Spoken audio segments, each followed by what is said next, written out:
Watch along Leeds, shorts, live, and watch along with me, Leeds United, because we all love Leeds. Yes, hello, good evening to you all. Sorry about that, it's a minute or two later than advertised. We've got a little bit of a problem at the moment at my end, and the problem is, you're never going to believe it, it's an insect invasion. And this last month, interestingly enough, we had black cricket invasion, and they were all whipped up by a storm. And literally, we woke up one morning and we had about 20 black crickets on our balcony. Now, if you don't already know, I'm about 50 floors up above sea level. And these things, they make an absolute racket. And anyway, eventually we got rid of them all. So did all the other residents. There's a lot of other residents where I live. So that was a massive complaint. But this particular invasion is a little bit more one for concern, because it's a type of animal called a rove beetle. ROVE beetle. To look at it, if you Google it, it looks like an ant. And the reason I'm so concerned is because these things are an absolute menace. They are like the devil's insect. If there was an insect that a devil could make, it would probably be this one. Why do I say that? Well, the reason, chat, is as you know, I have an 18-month-old boy in the apartment, and we have to keep an eye out for him. Now, what happens is these things imitate themselves as ants. They go into ants' nests and then start eating the ants' eggs. And what they do is they produce a similar type of chemical signature to the ants, so the ants don't know that they're under attack. Anyway, they wipe out the ants and the ants' eggs, and eventually the rest of the nest dies off. Then the rove beetles just move on. They have wings, these horrible little things in the midsection, but they don't often fly. They're attracted to light and glass, and you'll often find them out hanging around on the balcony glass. Anyway, the skin of these things is covered in a venom that's akin to a cobra. All right, so they say it's like what happens is, if these things even touch you, you're going to get a chemical burn. Now, I've had a chemical burn from one of these things. I can tell you, it was a horrible experience. I was like, what? I felt this tickling sensation on my head. I went like that, and it fell down to my collar, got in underneath my net collar here on my shirt, and then I just sort of went like that. But by then it had obviously moved quite a way on my shoulder. And I was like, oh, that's irritating. What on earth is it? So eventually, I got this little thing out. It was like a tickly sensation to begin with. I was like, what on earth is it? And I showed the wife. She's like, oh, it's a tomcat. Well, locally they're called tomcats, these things. And let me tell you something, the pain and the burning just gets worse and worse and worse. It takes about 2 weeks before it eventually goes. There's no remedy or cure. It causes blisters on your skin. It is a real swine of an animal, is this thing. You can Google it if you like. There's a couple of good articles on there. I thought it'd be a bit of interest for you, just to let you know that in case I am scanning around looking really, really nervous, these, I really want to swear about these damn things, but these things are a real pain. And, if ever you see them, sometimes they're called, funnily enough, one well-known, the Devil's Coach horse beetle. There you go. So, hence the link to the devil. And they are absolute horrible, horrible little swines, these things. The ones we find are kind of like this one here. That's the one I found. They're very, very small, very slim, but very easy to identify if you see them once you get a close-up on them. And they're about the length of your thumbnail. But if you see them, or if I see them, there's no doubt I'll be certainly trying to hunt it down and stop it and kill it properly and make sure that obviously it's disposed of immediately. So if I do get up and start flapping around, that's what I'm doing, taking out these damn wretched roach beetles. Of course, you might be thinking, well, why don't you spray anti-bug spray? Well, actually, when you look at the chemical agents in the bug sprays that we have here, they are actually like nerve agents. And of course, my little one, I don't want him going around touching stuff and then putting his fingers in his mouth and, getting nerve agents and chemicals and all that sort of thing in him, swallowing it. So that's that chat. Absolute madness. So those are the problems that we live here, that they experience on a daily basis. Insects. Generally speaking, not much of a problem, but at the moment, with the weather changes and stuff like that, it's becoming a bit of an increasing problem. Anyway, we'll get on and talk a little bit about the crazy Middlesbrough game. Another crazy game. Leeds, of course, running out winners on that occasion. We did all right. I think. All right. I think we did exceptionally well. They were a very, very well organised team, very well drilled, a lot of talent in that squad, and we did enough on the day, and we got the 3 points. I think that's what we really care about, isn't it? Getting the 3 points, and I think the opponent on Saturday is another one that we're going to have to be, like Daniel Farke says, respectful of. And it's going to pose us a lot of challenges. And joining me now, of course, my sidekick, Stu. Stu, how are you? I'm all right, mate. Yeah, I'm gonna have to redo my preview again. Yeah. Lee the bugger. Do you know what? He come downstairs after when I'd finished it. 20 minutes. He comes down and says, "Oh, Dad, you sounded like a robot." Why the hell did he tell me bloody halfway when it went halfway through the bloody thing? He let me go all the way through it and then told me after. Was he listening to it real time as you were Yeah, yeah, yeah, filming yeah, it? yeah. And He all, had me. not? He had everything. Did he? Oh, well, don't. Yeah. Don't. Yeah, don't worry about it, mate. I Don't worry. almost swung for the little. Well, no, I won't because he did me back. But you know what I mean? I almost felt like throttling him. How we doing, Jess, love? I love you. All right, Jess. All right. So Middlesbrough, just summing that game up, just reliving the roller coaster, and I'm thinking, how on earth did we get out of that with a win? But we did, and I think we seem more resilient than ever before. To be honest with you, Danny, I don't have your number, Danny. So, hold on a minute, Stu.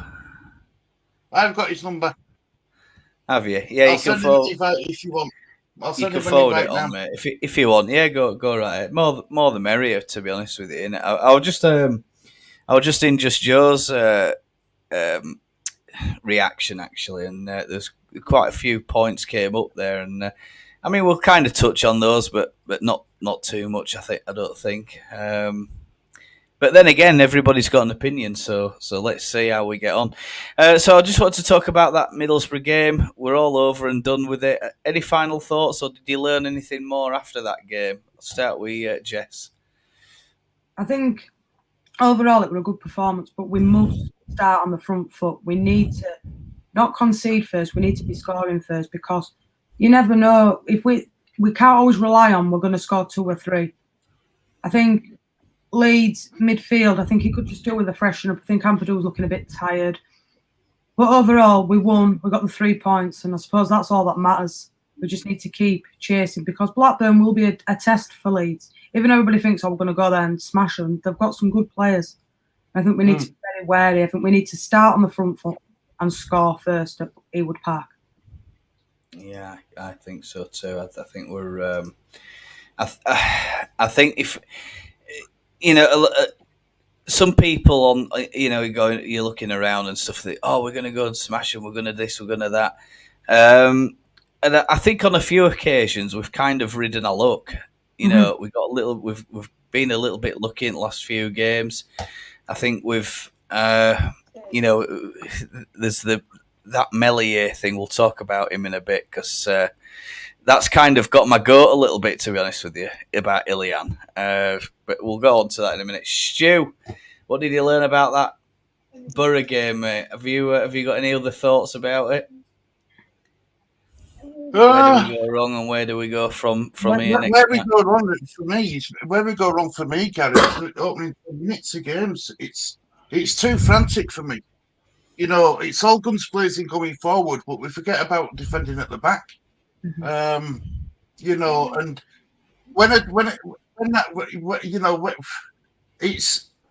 we just need to tighten up a bit. We need a bit more. We need to do a bit better with game management, I think. I thought, I only started feeling at ease when I went down to 10 men, because I still thought they carried a threat throughout that, up to that 60th minute. Yeah. When their player got sent off. So I still felt that they carried a threat. And if you look at the stats, they actually were on top of us for the majority of that second half until they got sent off. Yeah. It's mad, isn't it? I'm just going to bring Danny in, actually. Danny's joining us. Danny, all right, mate? All good. What, in your opinion, why do we look worse off in defence? Because, we went so many games without conceding a goal, and suddenly we're conceding first, and then we're having to claw back deficits in matches. Is there something going wrong that none of us have seen? Or I don't think it's the defence. I think it's the midfield. Right. I think Ampadu's tired, and they're overrunning their midfield against some of ours. So are we getting overloaded early on then, do you think? Is that what it is? Yep. Yeah, we're just getting doubled up on it. It's going to be interesting to see what Blackburn do about that, because I think they've got, listening to what I've just listened to, they've got a midfielder there who's smashed in 14 goals from this season. Is that right? Yeah, Jesse, I like Samis Mozic. Yeah, that's why I'm going for a draw at weekend. Draw at weekend. Ooh, interesting. Right, so we'll get on then. John Terry Thompson is suspended for this game, isn't he? He's going to be in stands. He's not going to be on touchline. Their manager. Yeah, I think that's got to be a good thing for us, hasn't it? I think sides that have the manager up in the stand, they're having to communicate with the assistants down on the touchline. It can be awkward. It opens the chance up of miscommunication, different ideas and stuff like that. I'm not so sure. You hope that that's going to be some sort of advantage to us, and I think I'd like to think that. So yeah, that's a good one, Stu. Good point. So Blackburn, they're not far away from us in league. We'll move on from Middlesbrough, but we'll just talk about Farke's press conference. And certainly some issues were raised in that. Let's start with Meslier, I think. And of course that kind of links in with these reports, or the tweet that went round this week saying that Meslier is the fourth worst keeper in XG, or goals scored against. Yeah. Where is it? Let's see about that. What's the first question? Is Ilian Meslier the man for the job from the starting 11? I'll go with Jess. I think for Championship, mate, yeah, but I think if you went up, I don't think he'd be capable now. I think he's very much, for his first, on the post, shot-wise, he's quite poor. And when you're playing in Premiership, it's high intensity. He's all right for Championship. And I don't see Leeds bringing a keeper in January. I think they'll stick with him. But you have to see it as well from his point of view. There's 10 players in front of him before the score as well. So sometimes it's not always Meslier's fault. He does get a hard time of it. Warranted, sometimes he does go missing. He's very much planted where he shouldn't be. But for me, they'll stick with him whether Leeds go up or not in the Championship this season. Good. Right. So he's sticking with Meslier. Good. Right. We'll go with Danny. Danny Meslier, yay or nay? In this league, yeah. I agree. What about this Blackburn match? Are you confident about having him in between the sticks, or are you tempted to change it a bit? Who else have we got? Exactly. Well, we've got Cleeson and Darlow, haven't we? No, I'd stick with it. I'd stick with Meslier. I'd rather have a blindfolded. I'd rather have a blindfolded Meslier than Classen and Darlow. I agree. Well, Classen's meant to be a decent keeper, though. That's the thing, but he's never really had a run, has he? No, he can't be that decent. Otherwise, he wouldn't have brought Darlow in. Yeah, exactly. Yeah. Well, I personally think that he's French international, isn't he? So he's got that riding on it. And everybody says, "Oh, he's young, he's this, and he's learning game," and I get that, and I think he can probably get away with it in Championship. Yeah. But I also think, I've got my own ideas about where Meslier could improve his game. But I just wondered if any of you guys have got any thoughts about where can he improve his game, or what areas would you like to see him be better at in future? Where is he weak, and what are those areas for improvement? Stu?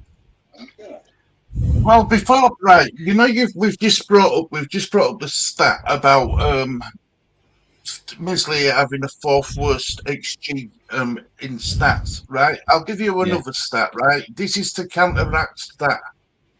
Yeah.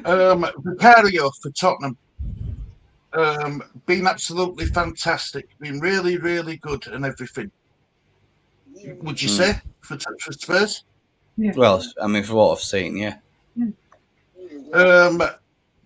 Onana for Man United, been absolutely woeful, been terrible.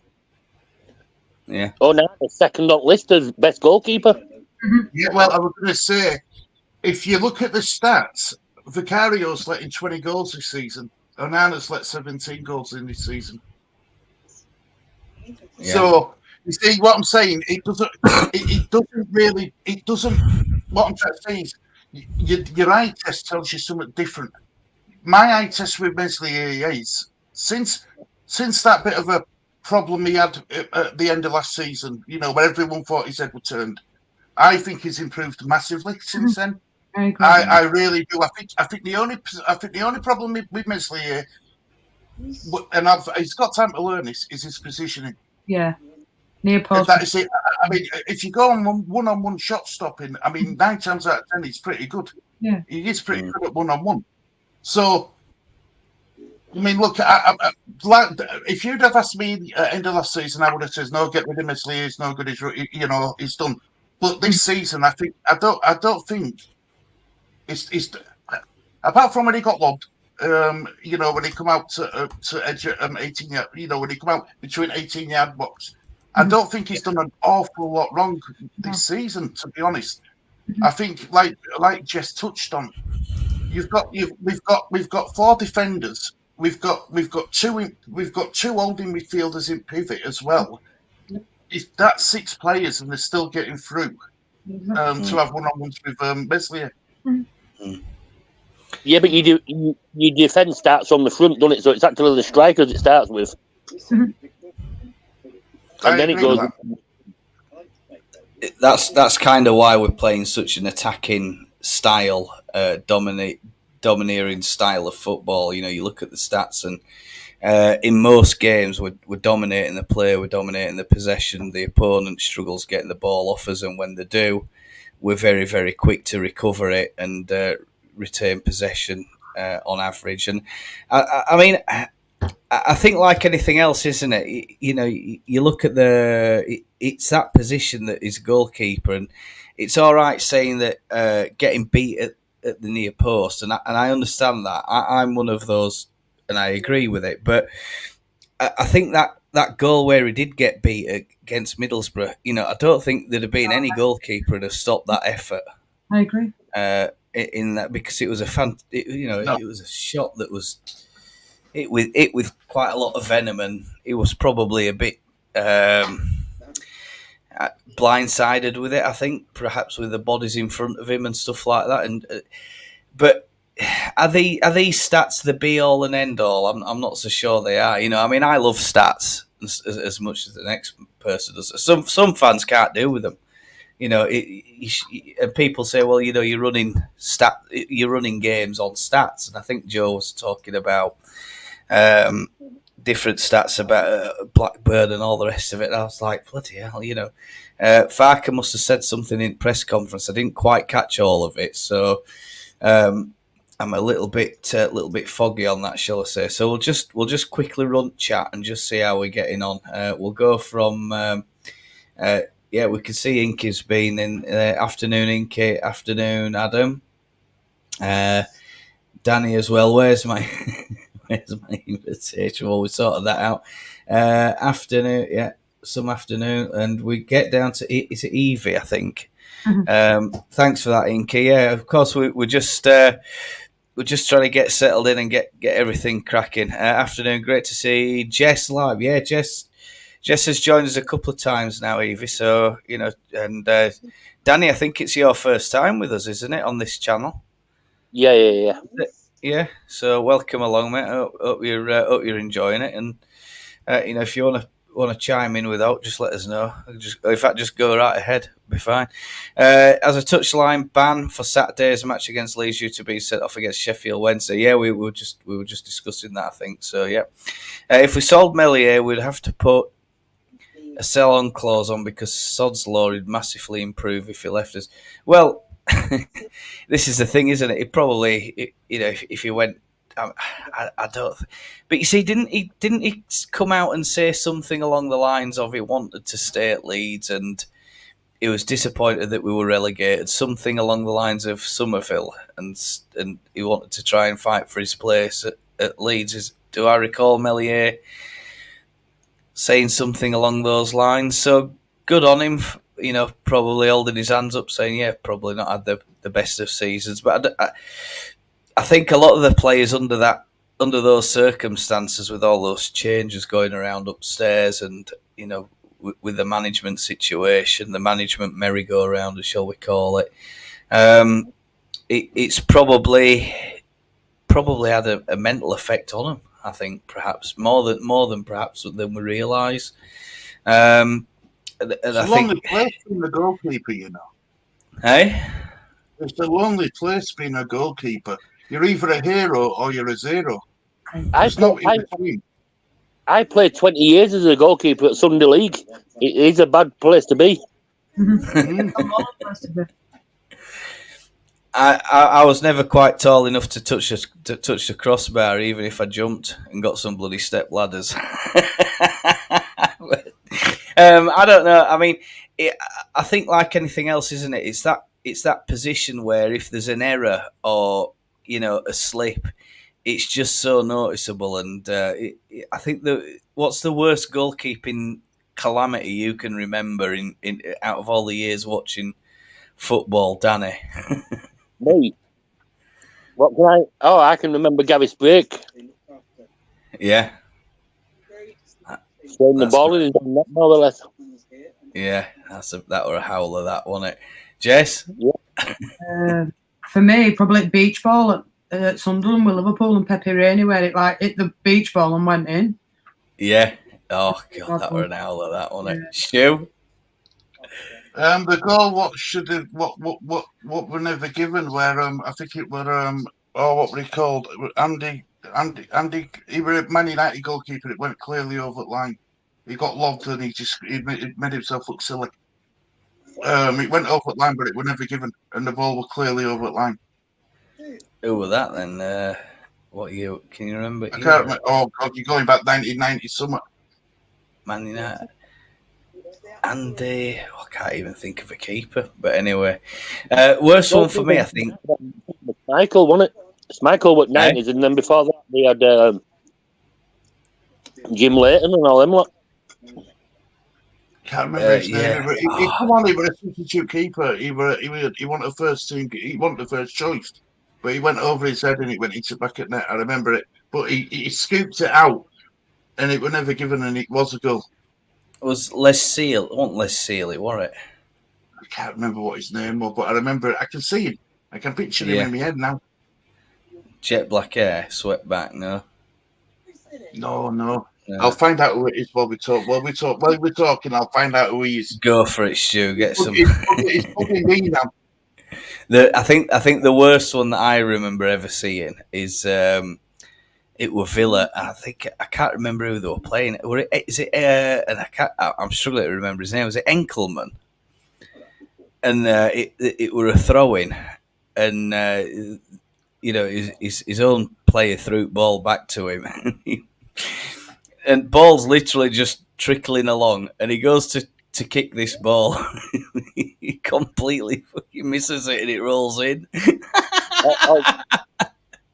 There's another calamity when Leeds played into Milan and their keeper dropped it, Dida, when Boyer scored. Yeah. Remember that and all. God, I mean, I think that the message is that errors stick out like a sore thumb, and there's just no hiding from them, is there, for goalkeepers? It's a horrible position when something goes wrong, and in these levels of football, it's just you're talking such fine margins. So overall, then panel of three. Danny, are you back in Meslier then? Yeah, definitely back Meslier. Stu. Yes, and his name was Roy Carroll. Roy Carroll. Yeah. Yeah.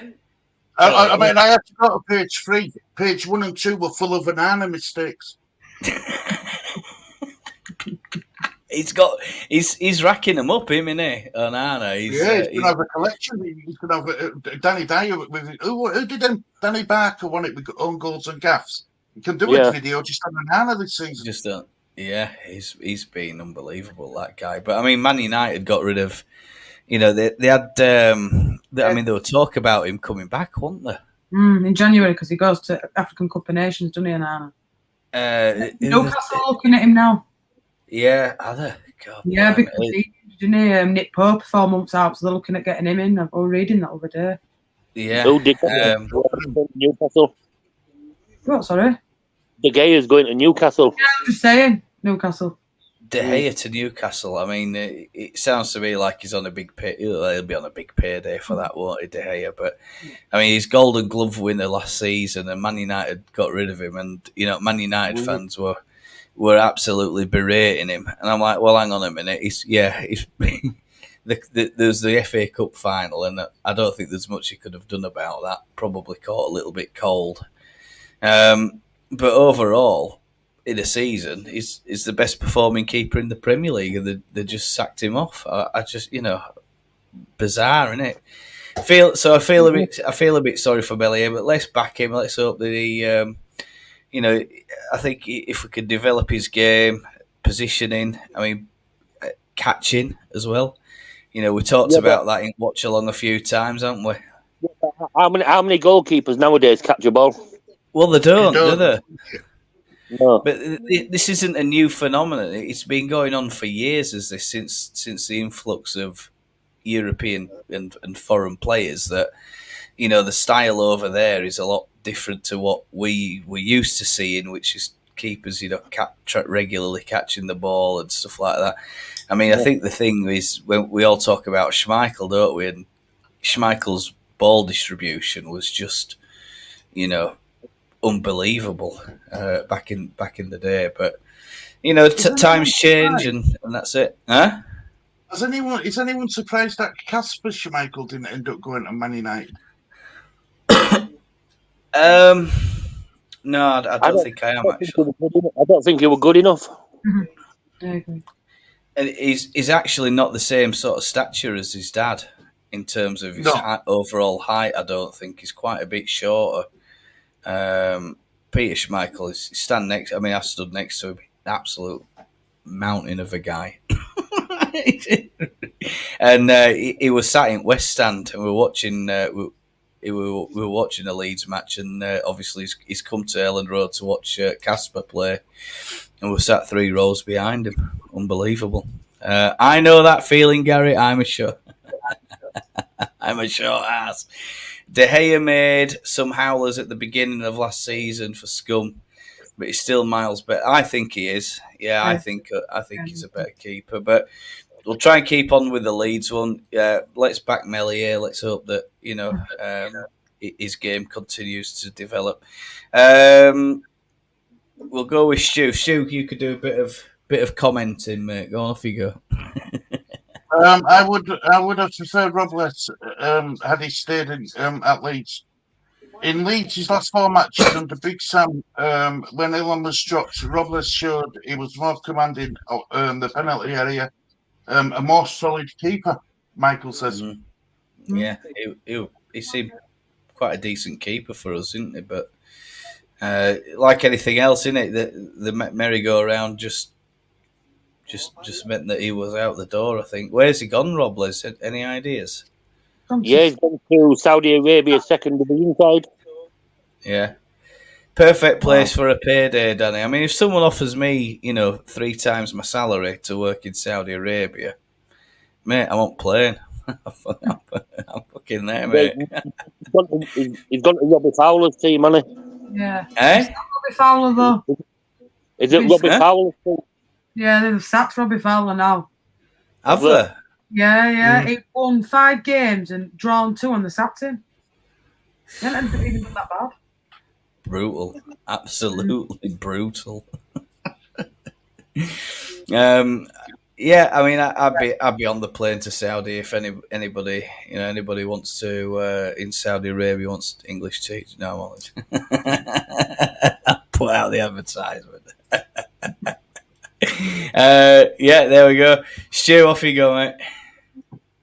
Fit Meslier is better than the Championship, but not quite ready for the Premier League. He's having a great season now. He's got his confidence back. Don't forget that spectacular save in the top corner. Was that against Leicester? Yeah. Fantastic save that. And I mean, it's easier for us to remember the calamities than the successful saves, I think. Jess, are you up for doing a bit of commenting? Yeah, you can do that. Go on then, off you go. If he has a good season and works on his weaknesses, he could be a great keeper in the years to come. I agree. Yeah, totally agree. I agree, Claire. I think he has stacks of potential, but until this season, he's had a terrible goalkeeping coach. I agree. Yeah, I think goalkeeping coaches have a big they're going to have a big influence on someone who's that age, developing the game and stuff. So yeah, definitely stick with Meslier. We'll be all right, and we'll get on with it. Right, Farke press conference then, folks. I missed quite a bit of it because I was my head was all over the place. What was the fucking hell, don't tell me there's one on my leg. What was the standout part for you, Danny, on that presser? Was there anything standout interesting part? There? Yeah, we've got no new injuries. No new injuries, so that's a good bit of news. What did you say about Luke Ayling? He's had a knock on his knee, so he's going to train tomorrow and see if he's fit enough at squad to go to Blackburn. Yeah. All right, so that'll be all right then. So good for him. And I think, am I right in saying Paveda's gone to Colombia? What do we make of that, folks? So we'll go with Stu first. Stu, Paveda to Colombia. It's like what Farke says, isn't it? It's an honour for him to represent his country. Hopefully, he'll come back with a bit of confidence, and it can only be a good thing for Leeds. Jess? I agree with Stu. I think him going out there will get him minutes. It'll get him time, and if he is looking to get a move, it's a great way of getting yourself in shop market, isn't it? He's not really played for Leeds this season, so that for me a massive loss. I can understand why he wants to play over there. So it's his national team. So for me, it's all positives because it gets him in shop window, it gets him minutes, and if he comes back to Leeds, he comes back fresh with minutes in his legs, and you never know, he might get in squad. Yeah. Dan, are you happy with that as well? the preferred thing. I'm just hoping he don't get mixed up with any cartels over there. Well, it is Christmas, isn't it? Yeah. He might have gone to meet Cholino over there to give him his marching powder. Marching powder. I mean, I think the thing that surprised me was, I didn't have any idea that there's another round of internationals in South America, but obviously there is. And I thought it was a bit bizarre that perhaps we're letting him go and we're running into a very busy fixture period. And we're letting him go so early that, if there's an injury to Dan James or Somerville, do we have the right amount of cover? And it can be recalled. It can be recalled. Yeah. But I don't look at it that way. I look at it as his contract runs out on May 2024. This is a way of getting in fitness into the shop window. Yeah, he's a Colombian international, and people might want him better. I agree. Yeah. I've got to say I'm a bit I don't know what it is with Pavetta. I mean, I've rated him, and I still sort of rate him. I think he's got a useful game to him, but is it just a case of, lack of minutes, probably lack of match sharpness, lack of fitness, and it's difficult. You can't just start going around dropping Dan James or Somerville. Not all the when they're in the form that they're in, and it's the same thing I think with Gnonto, isn't it? It's a really, really tough one, but I think it's a good thing if we're looking at offloading him and releasing another squad number, for perhaps a replacement. In this winter window, then it probably is a good idea for us. But it's business, isn't it? That's the thing. I think it's just business, and you can't take it personally. We've just got to do what's best for the club, and I think Farke's going to have to make.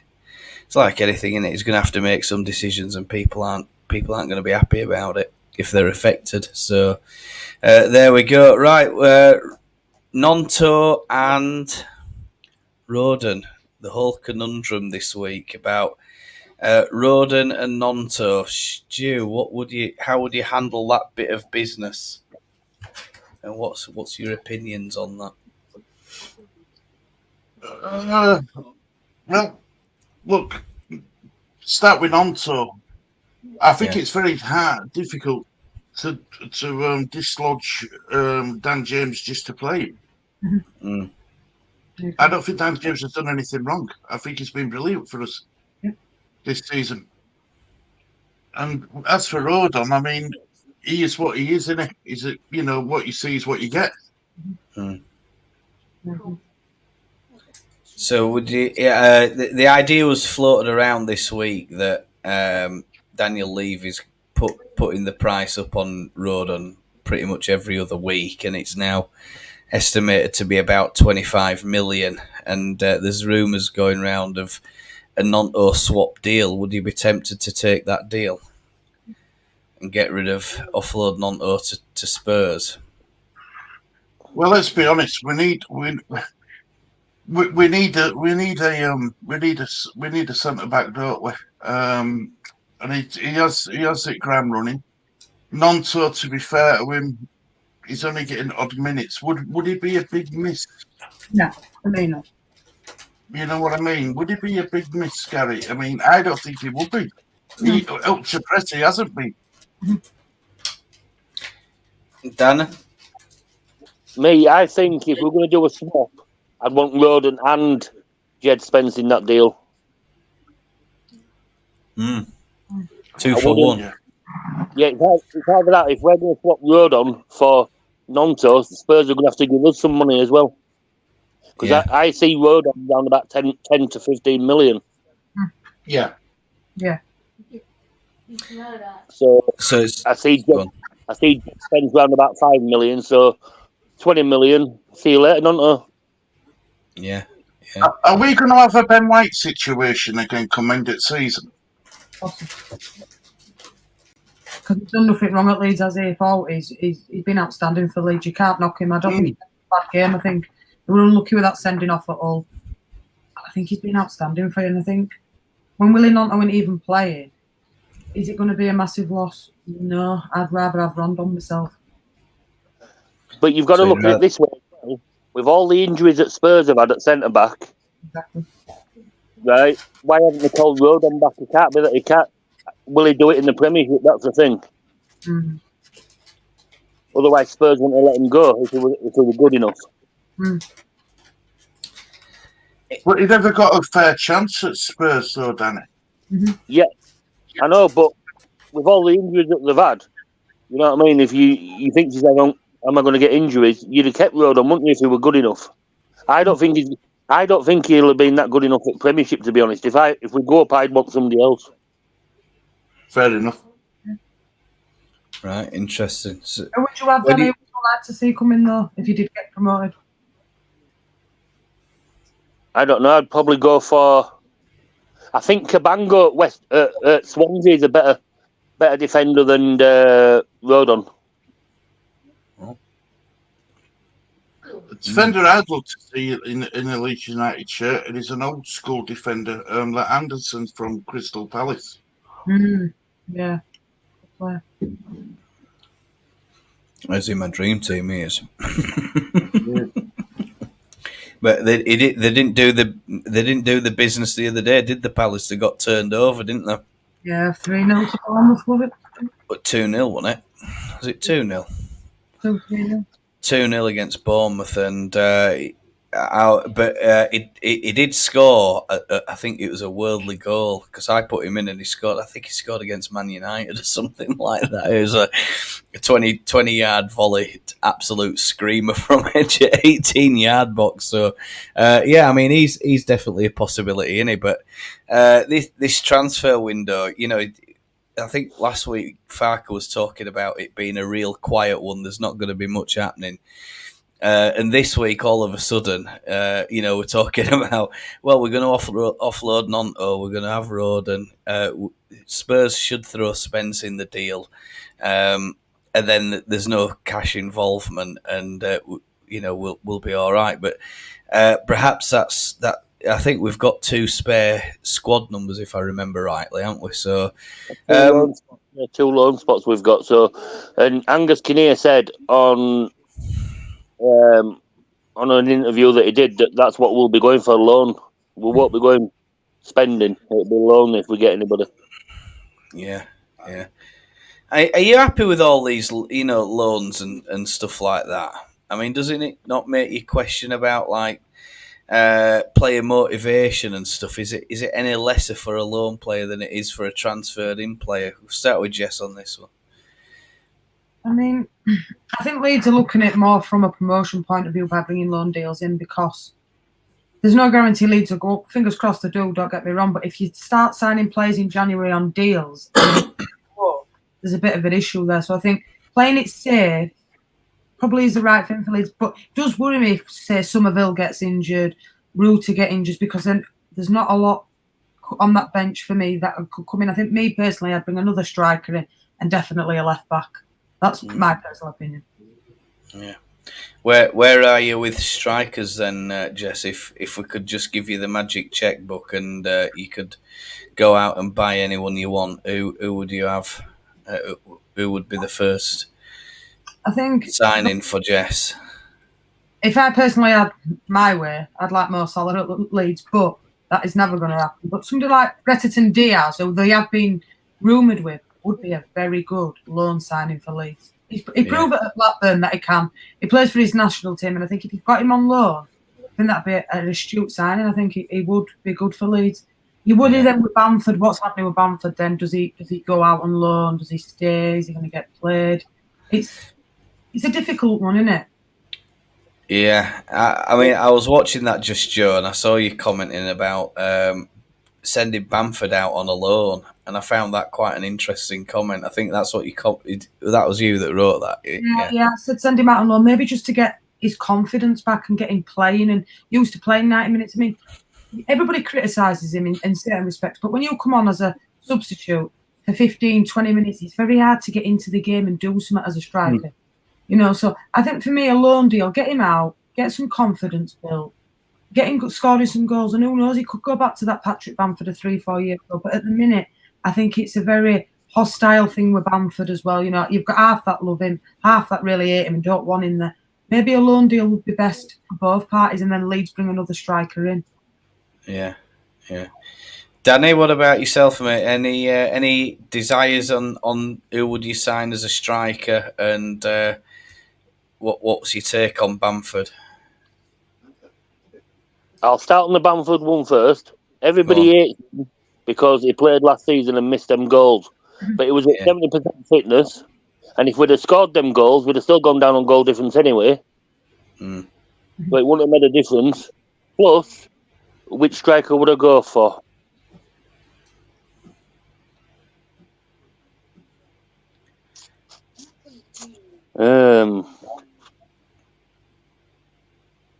I'll come back to me on that one. Let me have a think. Yeah, all right then. Stu? Look, striker who I think who I'd love to see, but never will happen, is Ivan Toney. I think if you could get him in, you know, if you could sign him in January, brilliant. But realistically, that's Sam Dietz, who plays for Blackburn. I think he could do a good job for us. A lot of interesting ones, isn't there? Dream striker. I mean, you know, it's a bit of a crazy question, isn't it? But you know, realistically, what are we likely to get in versus what we can get in? Two completely different things, aren't there? It just you know, Stu and I have spoke about Bamford on numerous watch-alongs and stuff like that, and I think the feeling of us is that, you know, when he's putting a shirt on for Leeds, we've got to try and get behind him. There's no doubt about it, and you know, there is a good portion of the crowd, I would say, that are probably behind him and trying to support him and encourage him on. But it's the one that splits the room with Patrick Bamford. There's still a lot of people out there who just, you know, utterly despise him. And I think a move, we've said it before, I think a move for Patrick would probably be a good thing. But as with anything else, isn't it? You know, in the Championship, the estimated salary that he's on,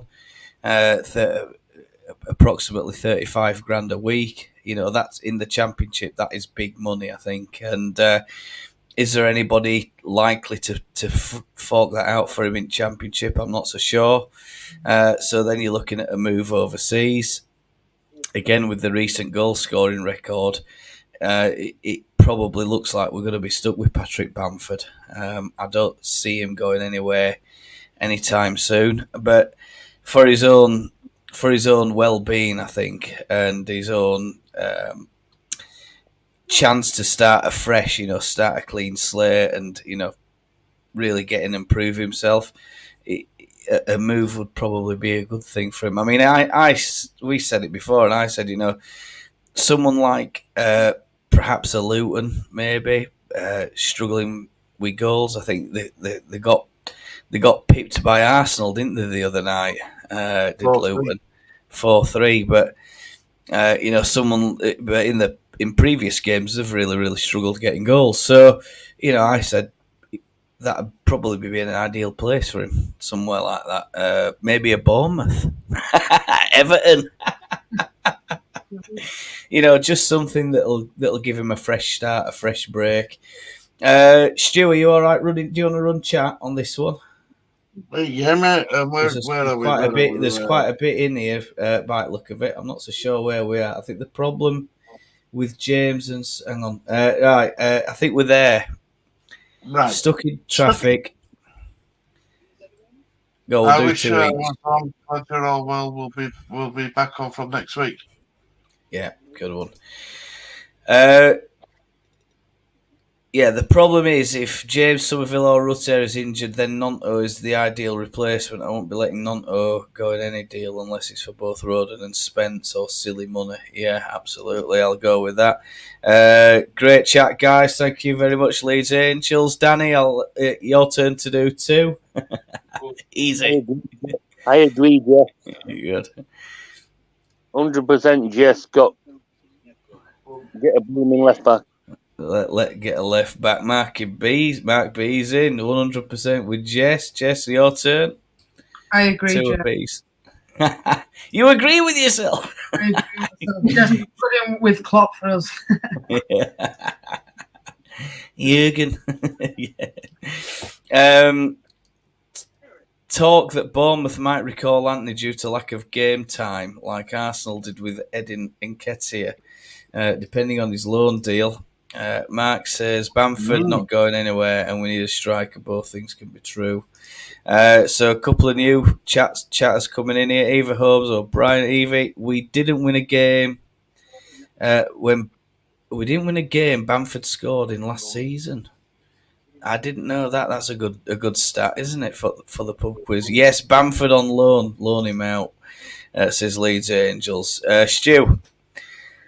I will go for the Middlesbrough striker who scored 2 against Leeds. Oh, Latte. Lath. Yeah.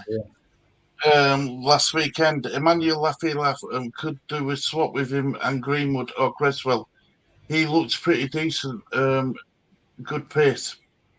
He absolutely terrified me when he picked the ball up. I thought if this, after a few minutes of watching him, I thought this guy, he's going to. But Southampton have a couple of decent players there as well, don't they? Armstrong's another decent one, I think. One of the Armstrong lads. So yeah, really good one. Maybe in York for York City for Pam. Hey. I don't even think York City are taking. Never have I missed it. I'm not so sure what they up, Justin, laddie. All right, Danny lad, Jess lad, Gary. I'm not a legend, mate. I'm not a legend. I keep trying, Justin. I'm nowhere near, mate. Nowhere near. Nowhere near being a legend. Bamford to go for, too good for Everton or Bournemouth. He's not ready to retire just yet. Oh wow! Let's have a look. Patrick Bamford. Yeah. So an interesting one, right? Then let's we'll get on with the Blackburn one. I don't know if we've seen any match previews and stuff like that. We'll try and get it loaded up. I know Stu might have a match preview, but we'll start with Jess. Where do you see us with this Blackburn game, Jess?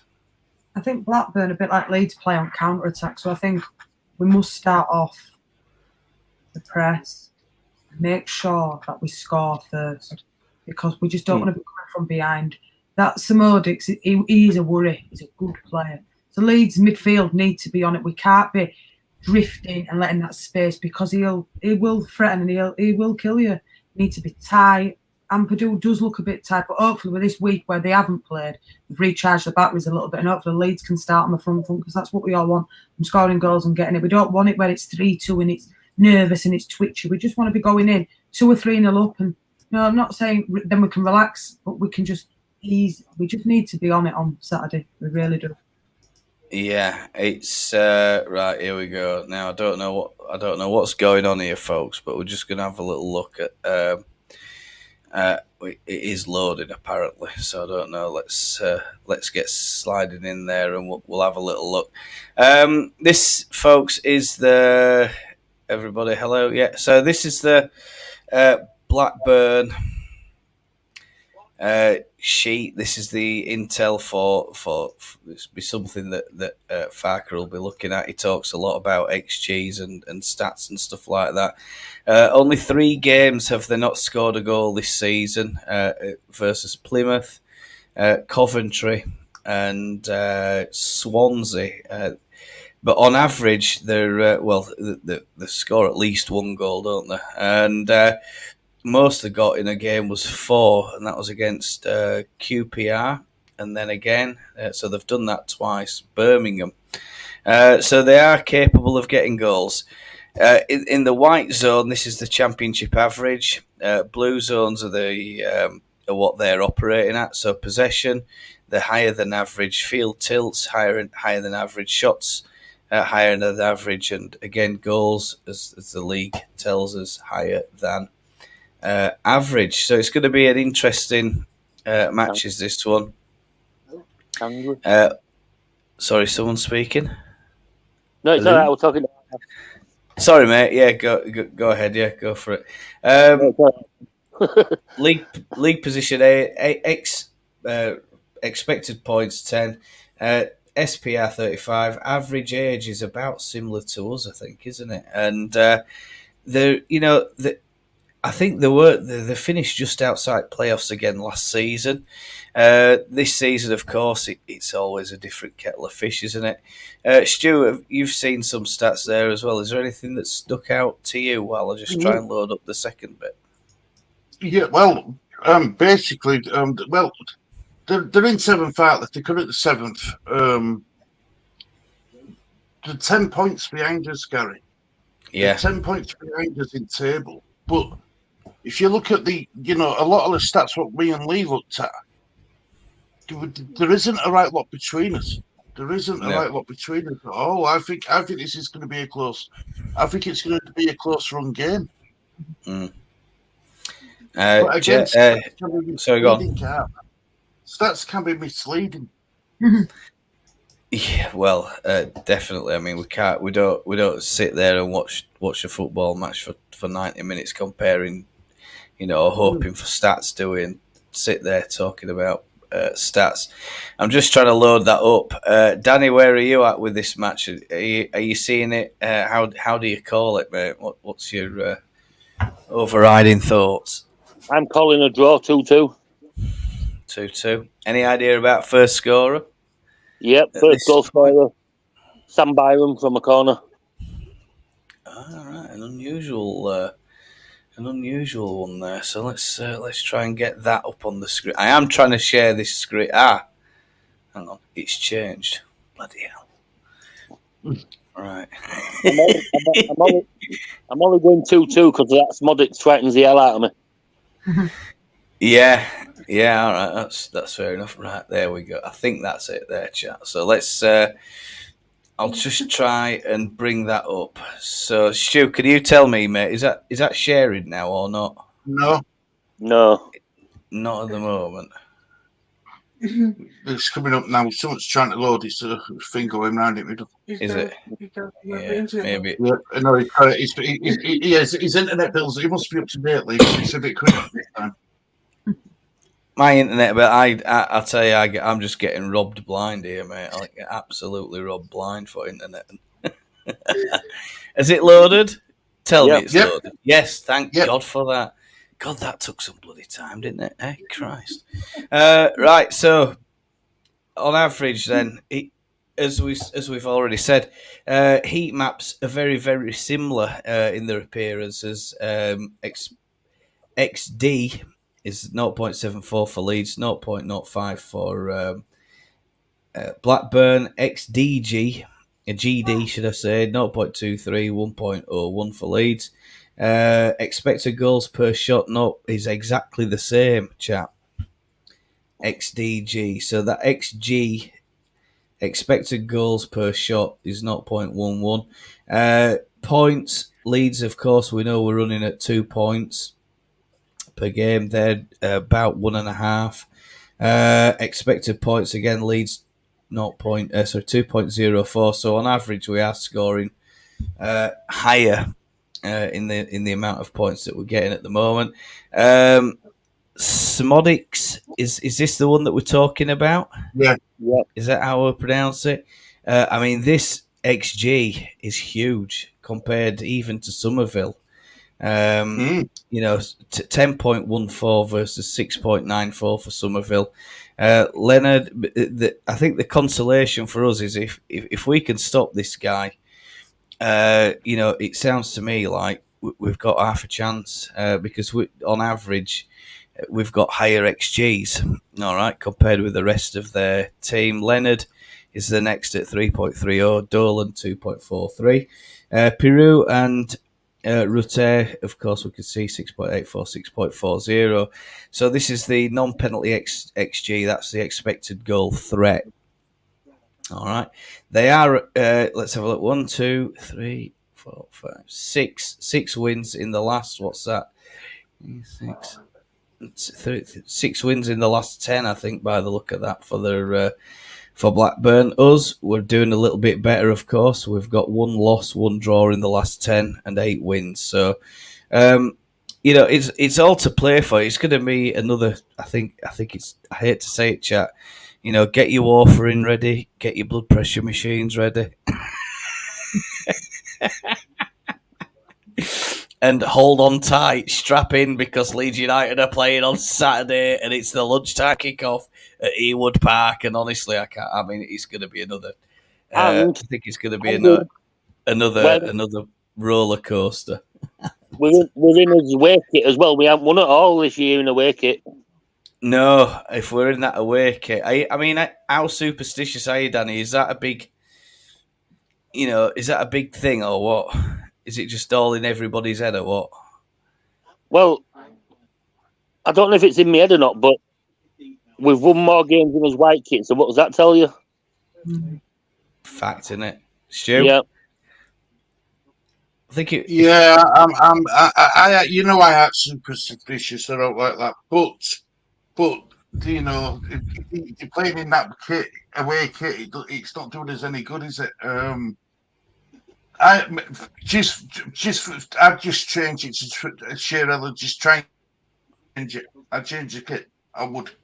So what? We've got the front salad kit, haven't we? We've got that one available, haven't we? Yeah, that's the one that we'll be using, because we can't use the blue one because they play in blue and white, don't they? So it's going to be rhubarb and custard then, eh? Yeah, fruit salad. I am superstitious, Jess. I am, yeah. I'll wear one Pacific shirt when Liverpool play, or one Pacific shirt when Leeds play. I'm just a bit superstitious with things like that. Like, I won't walk under ladders and stuff like that. I do get what Danny Rumsey's saying, to be fair. I think Leeds seem to just play better in white. It's just, I know some people are saying, oh, you're silly, but I am a bit superstitious. Yeah, I kind of think there is some mileage in superstition, and if we look back at history, I think Revie were a bit superstitious, wasn't he? And didn't he go for wasn't it Revie who brought in the white kit? Yeah, we used to play in blue and white stripes, and then we changed it because they wanted to be like Real Madrid. Yeah. But there were all sorts of other stuff. Wasn't there an orange kit at one point? I was reading something like that. There was a red kit. We had a red away kit. Yeah, for a season, didn't we? I mean, whose idea was that? I wonder. I'd love to have been alive at that time to see what the reaction was to that. That'd have been. You never know. It might have been Revie's idea, because Liverpool back then, they were a good team, weren't they? So he's probably thought, if we're playing red, might be like Liverpool. Yeah.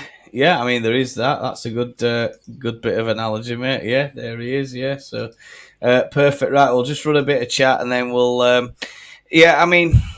So Danny's got a draw. Jess, you've gone for. Where are you with this match? I think it'll be an high-scoring match. I think it'll be a fast-paced match, but I'm going to go a 4-2 win to Leeds. A 4-2 win, yeah. I was thinking 4-2, but that was my last prediction, I think. So I'm going to change it. I think we're going to concede. Yeah. I think it'll be a high-scoring match. I think I'll go for 3-2 then, Jess, and then all bases are covered. Who's your first scorers then? We've got Danny. You went for Byram, is that right? Byram from a corner. Yeah, Stu. Where are you with this match? Have we got your prediction in? I can't remember if we've got yours in or not. I think it's. Look, I think we'll win. I think we'll win. Only just, but I think we'll win. 2-1. First goal scorer. Do you know something? I'm going to go with Perot. He's impressed me. Yeah. He's actually. I were unsure about Perot. I'm really unsure about him. Farke, I think it was someone mentioned it. Like magic, 1 goal every 2 games. That's what he's getting now.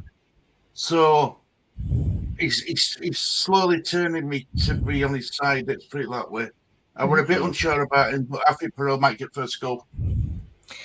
Well, I mean, I said before, didn't I? I said I think his role will evolve and change throughout the season. I think he'll probably end up, he'll probably end up having stints swapping between him and Rutte, and Farke will, if a game needs to be turned, I think Farke will make those decisions in game where the formations and stuff like that are tinkered with, and I mean, I think most sides will break most sides down fairly easily. I think it's just a case of what do you do when you come up against these low block teams, and how do you deal with those low block teams, and how can Pirot influence the match?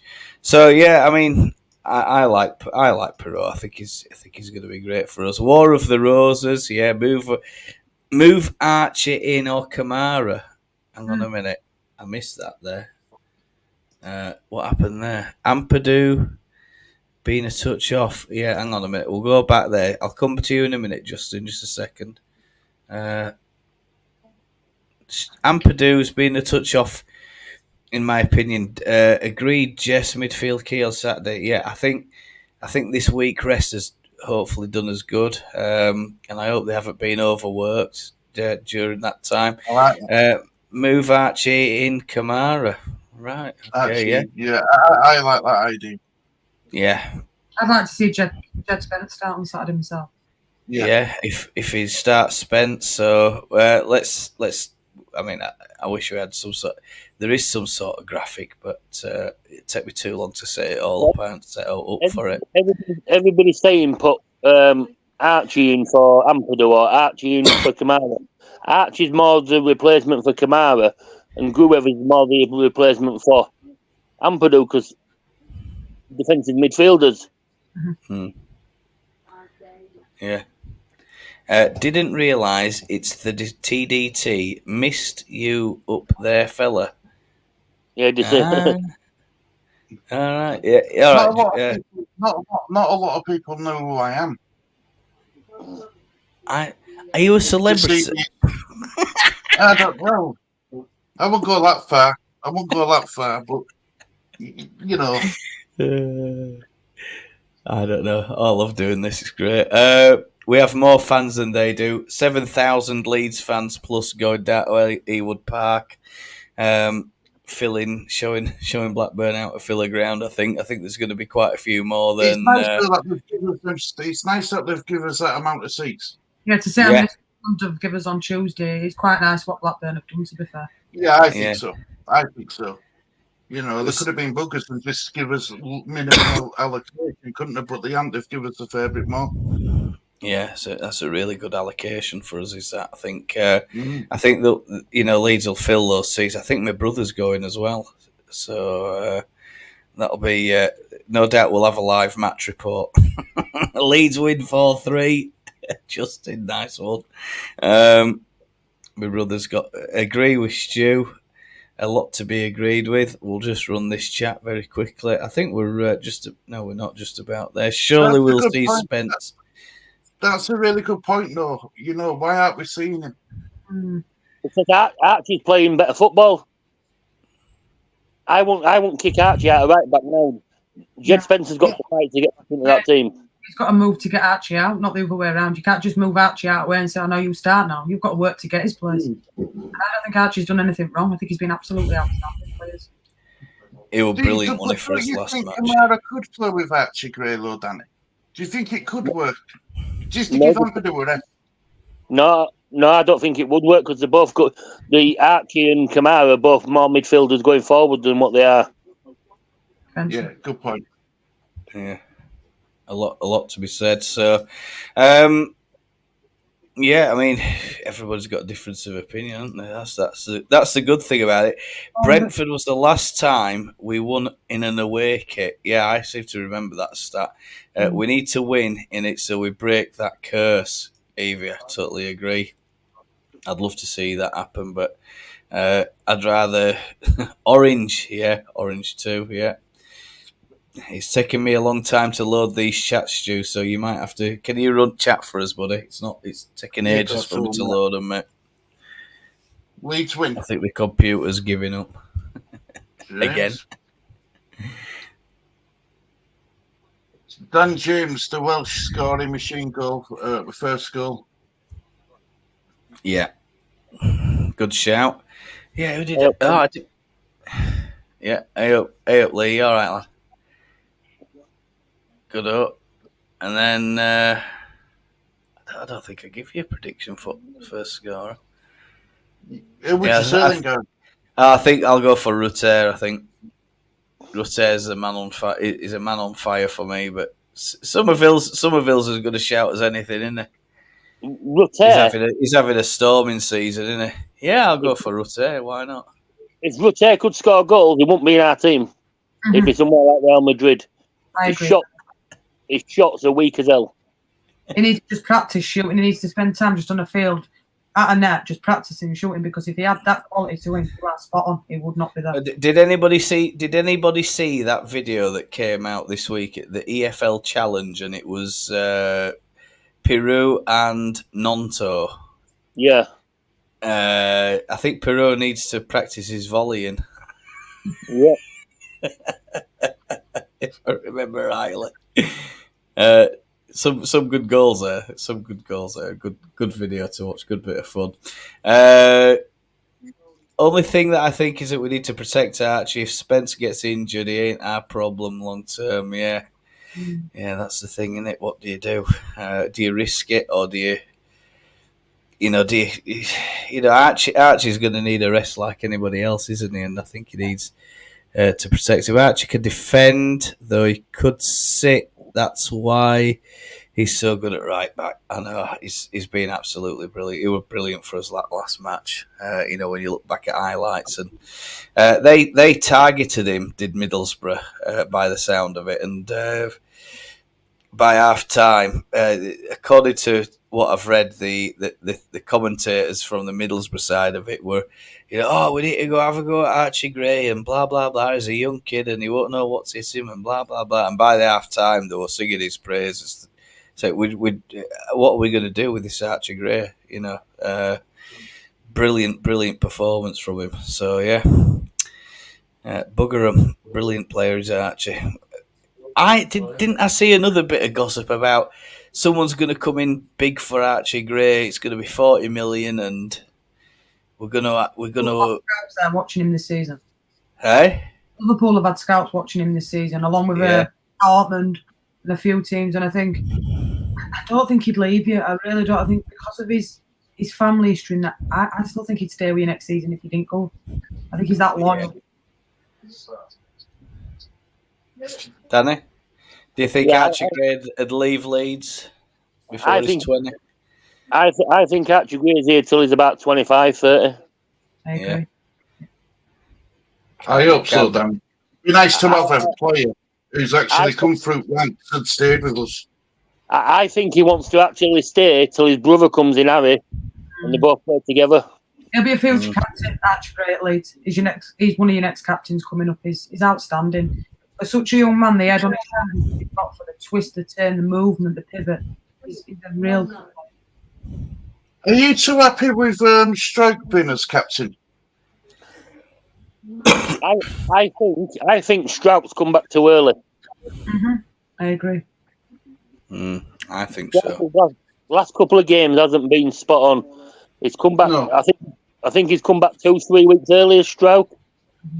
But that's only because Cooper's as bad as what he is. But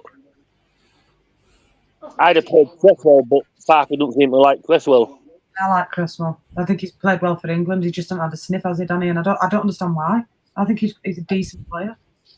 Yeah, I think so with Cresswell. I think he should. Everybody saying he should be in that 11. Well, he's squad at least.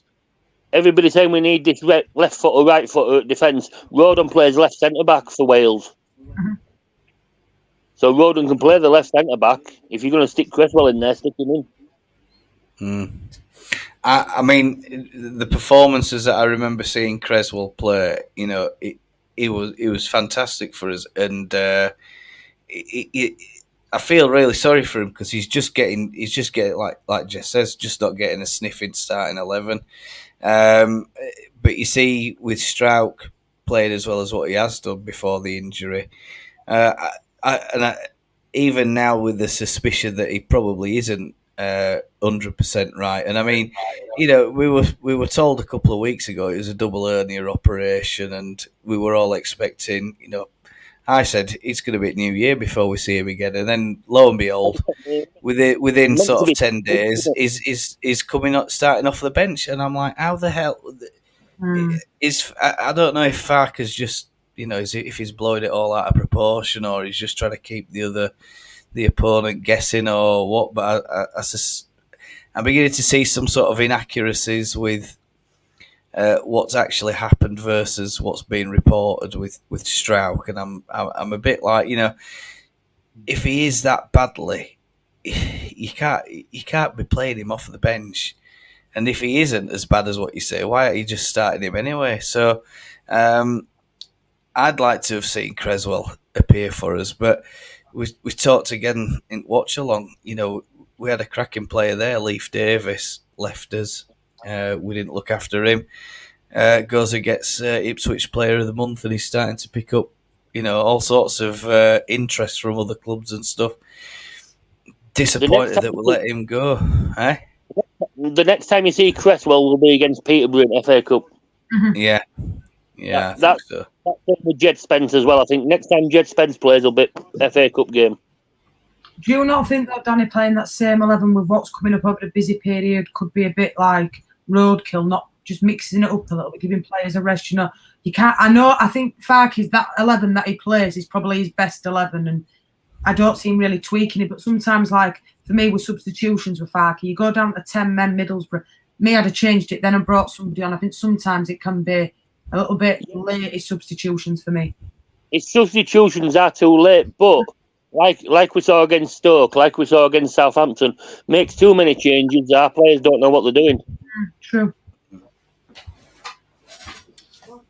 Interesting point, that. Can Byron do three games in 8 days?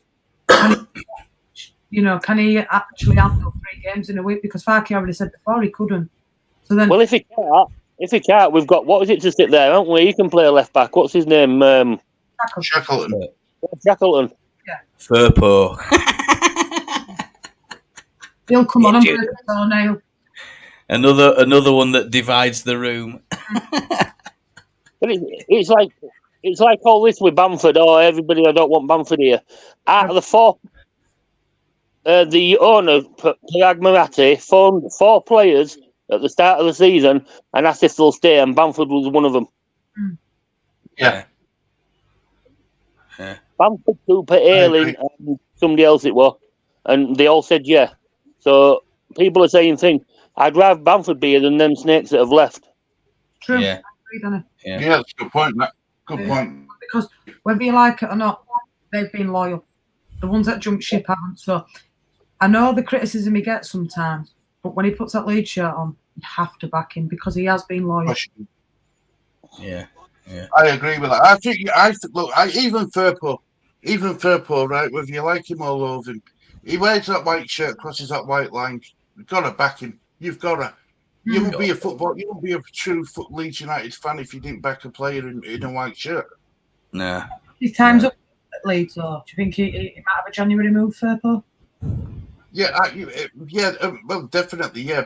Definitely. I think it's better going forward than he is coming back as a defender, isn't it? Let's be honest. You see, everybody saying, let's get rid of Gnonto, we'll have to buy another winger. I wouldn't, mate. I'd keep Furpo because he's better going forward, so I'd play him as a winger. Moving forward a little bit more, not in a defensive role, but more in an attacking role. Like that, yeah, that could be a good move, Danny. You know what I mean? And then get a left back in it. Because I only think in January we only get a left back. You'd be happy with just a left back, Danny? No, because I want a number 10 as well, but I only think we get a left back. I agree.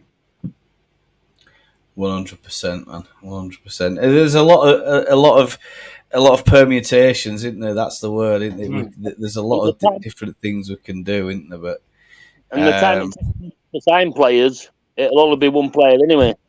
Yeah. You see any outgoings, Danny? Yeah, if I see any outgoings, they'll be out on loan, and I think Joffe will be gone, and I think Lewis Bate will be gone. And I'll tell you the team that they go to. They'll go to Scabella's team at Lincoln. Yeah. Scabella's got about apparently 5 on his Christmas wish list by the sound of it. And I just hope that we don't see. I think McGurk was touted as one of them as well. And I'd be absolutely gutted if McGurk goes because I think he's brilliant. I wouldn't. Wouldn't you? No, see, playing under 21 football is totally different to playing a man's game. It is. Under 21 is totally different. So McGurk going out to Lincoln playing a man's game. Let's see if he can do the same job. Do the same job, yeah. Well, if they're all on loan, it makes total. That'll prove whether he's up to playing against men and not kids. Yeah. Didn't I see an article this week saying that we're on about recalling Sonny Perkins? Yeah, but he'll be going straight back out on loan. Because he couldn't even make the EFL trophy match, could he? He couldn't even make that squad. He can't even make the Oxford squad, and both their strikers are out, and they're playing an attacking midfielder up front. Yeah. Matteo Joseph, do you see him coming in over Christmas, Danny, and playing? Oh, Joseph? Yeah. I don't even see him on bench at weekend. I see Cresswell there before Joseph. Yeah. I think he needs to go out in London. I think he needs some playing time. Yeah. Everybody's saying, get Joseph in over Bamford, get Joseph in over Bamford. He's done it in 21s. He's done it for England. A man's game is totally different to an under 21s. Because I went to watch Liverpool under 21s versus Bradford, and they were absolutely mauled by Bradford. You know, the standard of quality, you could tell the absolute difference, the men from the boys. It was a total different class of football, and you are absolutely spot on, Donny, what you're saying. This is what gets me. Didn't that game finish 4-0 or 5? Were it 4-0? Like Bradford 4-0, we had a red card after 20 minutes, and Bradford just showed the class. You know, they showed how good they were. I think Liverpool didn't even have a shot on target. That's how good they were. So he's right what he's saying. It's totally different with his under 21s to playing in first team. It's a different. It's a step up, and it's a class of football that some players can handle and some players can't. Yeah.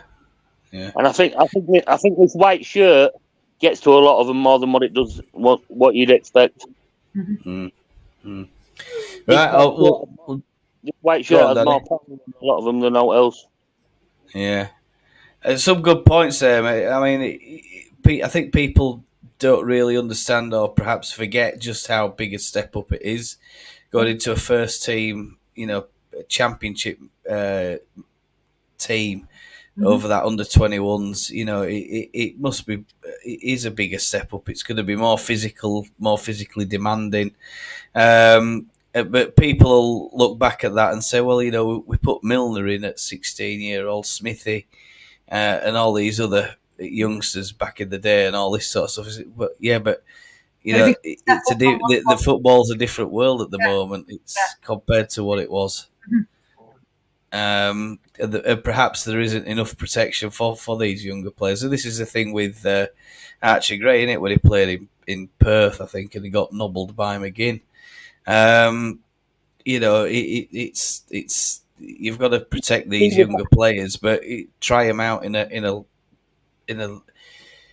If we're all right, I think if we're all right, we're safe. We're right in there. There's nobody in and around us in terms of league positioning, and we can afford to let ship a goal or two. But at the minute, our league position just dictates that he has to be playing strongest possible 11, and a gamble at this level is too big. But does that not worry you with injuries, playing the same consistent 11? Tiredness creeping in. Yeah, but that's why on games that you're not expecting to, say for lower league games, like lower table games where you're expected to win, then switch your team over. The games that are going to be harder ones like the Blackburn, the Middlesboro, the Leicester, Southampton, is playing stronger squad. I mean, it's been a hard game though, because I think Sunderland away will be a tricky game. Even though they've just sacked the manager, I think that's to be a tricky one. The atmosphere there is unreal. And what have they allocated you? 2,000 tickets, done here? Something like that. Yeah, I said at the start of the season, the 4 teams I didn't want to come up against this season: Sunderland, Middlesbrough, Leicester, and Southampton. Yeah. Do you think as well that your youth players it's a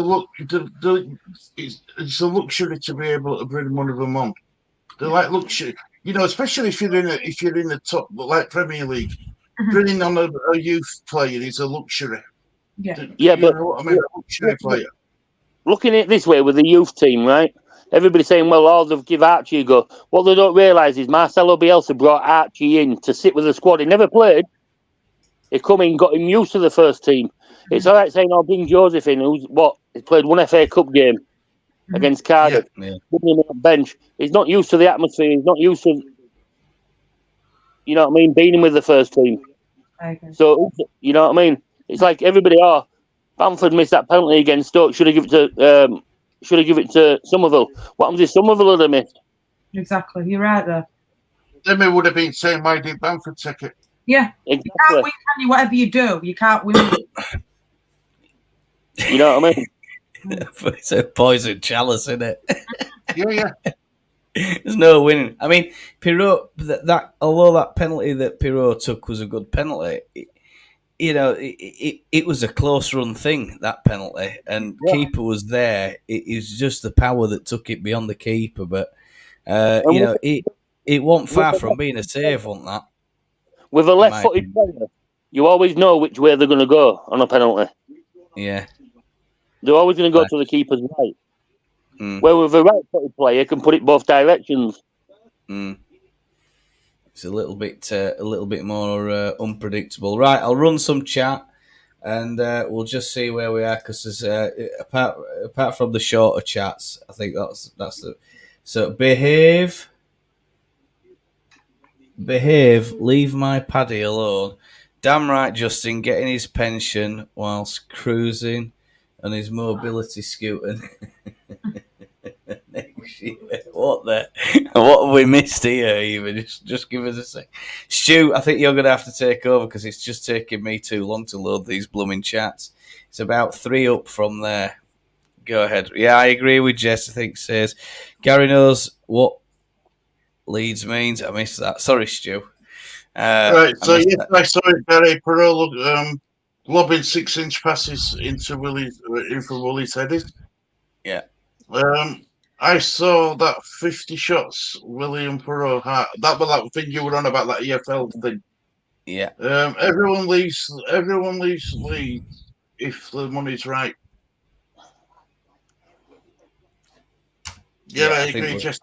I think he stays. Gary knows what Leeds means. He is the future, and knows, his brother.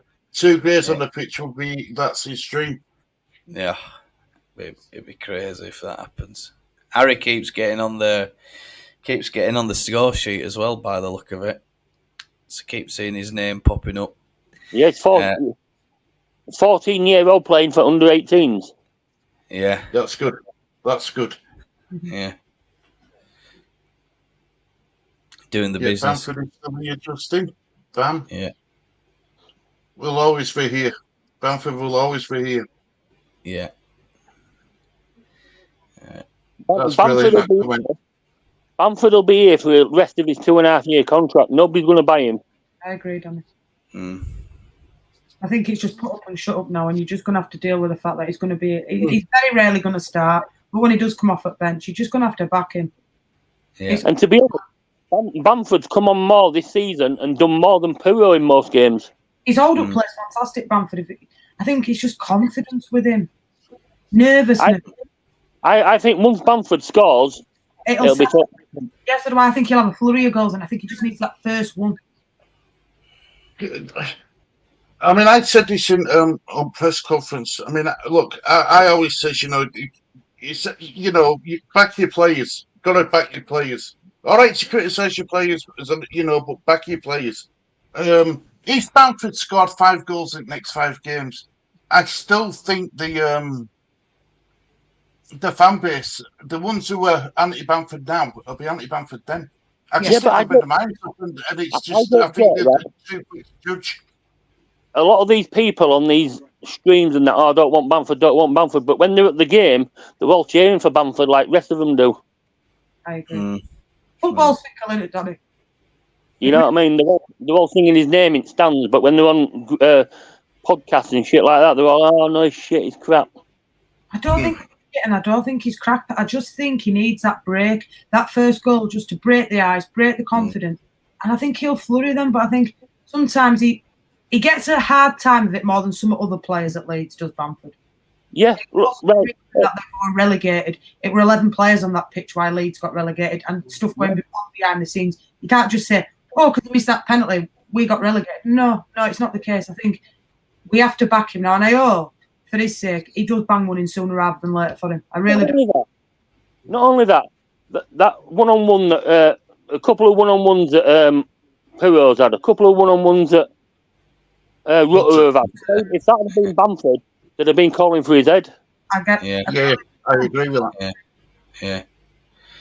Yeah, totally agree with that. I think. Do you think also with Bamford, the problem is he comes on for like 15 minutes. He doesn't get enough time. That make a difference in 15 minutes for me. Nah. It takes you 10 minutes to work. Especially when games 3-2 and stuff like that. And, if you bring him on and it's 4-0, there's a little bit different there. But when you're bringing him on, like with Middlesboro with it and it was 3-2, it's still squeaky ass time. So sometimes, but is he ever going to start Bamford? Realistically, other than at Peterborough, maybe in FA Cup, is he going to start? I think that Bamford's going to get more game time this season than what you think. I think Rutter or Puro, touch wood, it don't happen, but I think one of them is going to get a bad injury. So do I. I think there's going to be one injury at Leeds where, I hope to God it doesn't happen, but I just think because of the fixture pile up, injuries do happen. I mean, if you look a few seasons back when Tottenham were playing and Harry Kane pulled his hamstring and he went out for like 4 months, you've just got a game management time is good, but like Danny says, unless there's an injury, I really don't see him starting. He'll start the FA Cup game. Peterborough, that'll be it, won't it, Danny? I can't see him really starting any other game other than coming off bench, but he'll start the FA Cup game. Yeah, let's move on with chat, Stu. Go ahead, mate. Shacks. Yep. Yeah. Everything's laughing their head off. Shacks. Yep. Adam says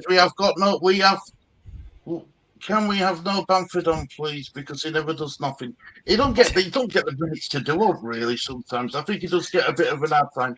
I really did. Nice chat, guys. Cheers at Leeds.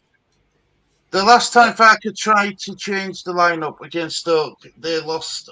Leeds started with Anthony, got Gnonto and Gurre. Too many changes. That's so many. One change. He made too many.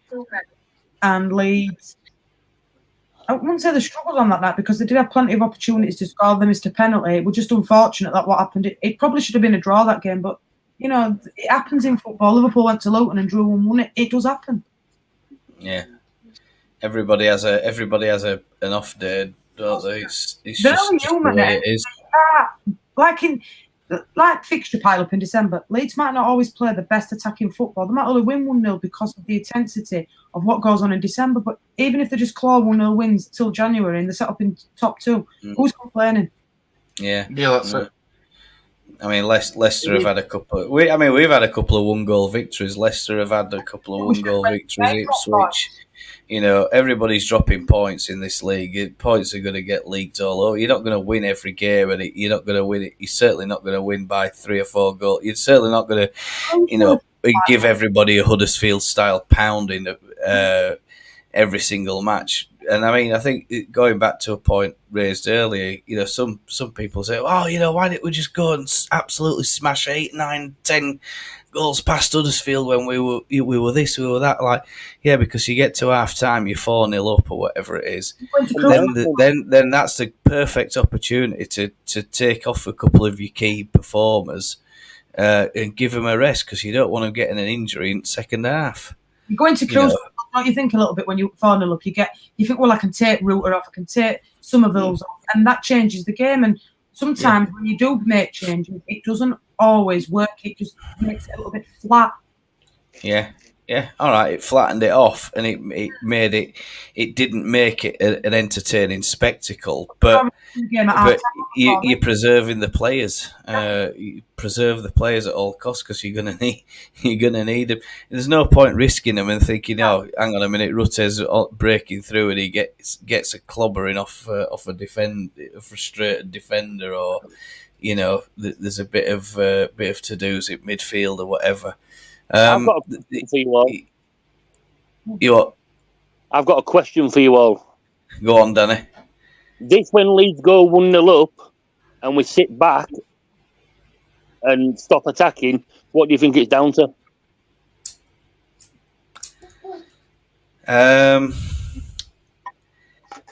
Against Blackburn. Against any team, we've done it a few times where we've gone ahead and sat back and we sat back and then we scored at half time, didn't we? Yeah. Is that because we've scored a goal and we get a little bit flat and we just play it from side to side? Have you noticed that, Danny? A lot when we go 1-0 up, we play it from side to side. I think it's the players thinking they're better than what they are. Yeah, I think overconfident, a bit of smugness gets into play with Leeds, and that shouldn't happen. You should still treat it as a 0-0 game for me. I think, when you 1-0 up, 1-1, that intensity still has to be there. That press still has to be there.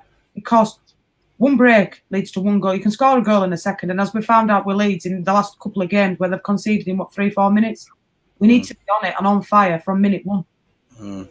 Like when I used to play Sunday League football, if we were winning 3-0 or getting beat 3-0, it'd always be still 90 minutes to go. Yeah, same as me with ladies football. If we were getting hammered 4-1 or winning, you carry on for 90 minutes and you play to 90 minutes. You're right, Danny. Yeah. I think that they think they're better than what they are, and their mentality thinks, well, we can score more than you. But once you take your foot off that gas, it's hard to get back up to that tempo again. Yeah, they say it's the league and all this lot. Not the case at all. I think we're just a bit lapsadaisical at times, Danny. I think, like you say, we're probably a little bit. We think we're a little bit stronger, a bit better than everybody else in the league. And as he said, right, I couldn't have said it better myself. We just take a foot off the gas, let the other team come and have a go. We'll try and pick them off on the break, or we just sit there playing it sideways all the time. And I don't agree with it. I think if you're 1-0 up, it certainly isn't a comfortable margin for Leeds, and quite clearly, we need to be starting every game thinking when we get to 3-0, we might win this comfortably, and everybody can have a nice, enjoyable day instead of going to flaming ER. Lately, if Leeds United haven't scored 3, I'm winning. Yeah. If Leeds United are 3-0 up before it scores, I'm winning. Yeah. Because we just we can concede as well. Stu and I are in panic button, aren't we, Stu? If we're not 3-0 up. I just think, we sometimes make it harder for ourselves, don't we? You get one goal. Why not use that momentum and try to go for the second one and the third one? I agree. Because they're thinking the better. Is that overconfidence, though, Stu? Thinking, where Leeds, we can walk it in. Sometimes it's not the case. You need to be, subtle with your play. You don't have to be arrogant. That's the word I was looking for. Sometimes Leeds come across arrogant. Oh, we're better than what, because we're Leeds. And I understand we're Leeds, the biggest club in Championship. I totally get that. But sometimes you need to be on it. And you can't be just laxy-daisy. Because as soon as you switch off, you bring that team into play. And they start playing a bit. And you can always catch Leeds on the counter-attack. And that's what we don't want. As we've seen in the last couple of games where we've been caught. We need to be on it. I agree. 100%. Adam says that he needs to be more clinical than a goal. But I think that goes for all the strikers, Adam, not just Bamford. Yeah, exactly.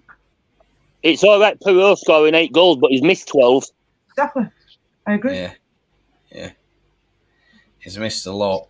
Rutte, same. Somerville, some chances missed. Dan James, a number of chances missed. Anyway, under 21, Joseph can be as capable of not scoring as Bamford, but let's find out to be certain. Yeah, I mean, we've got to give him some game time somewhere. in a higher level of football. I think something that's more comparable to Championship. We'll get this one wrapped up now, guys. I agree with Danny. Angels. Evie says next. The thing is that Somerville have credit in the bank if he misses the pen. Bamford doesn't. Somerville wouldn't have been castrated. She's got a point. Chastised. Chastised, that's it, yeah. Yeah. Time is up for Bamford. Agrees with Jess. Me and Amani are still behind the sofa until we're 3-0 up with only 5 minutes left to play. I'm not saying Amani for ages. She's about Justin. I speak to her quite regularly. She's doing well. Oddly enough, she said we were talking about you on a phone conversation. She said that she misses you. So good stuff. Right, I think what we'll do then, folks, I think this is 1 hour and 40, so I think we'll try wrapping it up. A lot of good conversation tonight. I've enjoyed it. Dan, have you enjoyed it joining us tonight? Yeah. I'll do it again if there's ever any chance. Yeah, I've enjoyed having you on, mate. It's been a good one because I think it's like anything in it. People bring different ideas to the table and stuff. It makes for some good chat. Any closing thoughts, Dan? Closing thoughts. Yeah, we'll go 1-up against Blackburn. They'll go 2-1 up, and then we'll equalise in 84th minute. Spot on, mate. Good stuff. Jess? I think we'll be 2-0 up at half time. Blackburn will score after half time, and we will score in the 74th minute and be 3-1 up. Hopefully. Yeah. Perfect. Good. Stu? I think Blackburn will score first. I think Leeds will quickly get an equaliser. And then I think we'll go on and get the winner after the second half. Don't say that, Stu. And don't worry, we'll have the We'll have the old zapping machine on standby.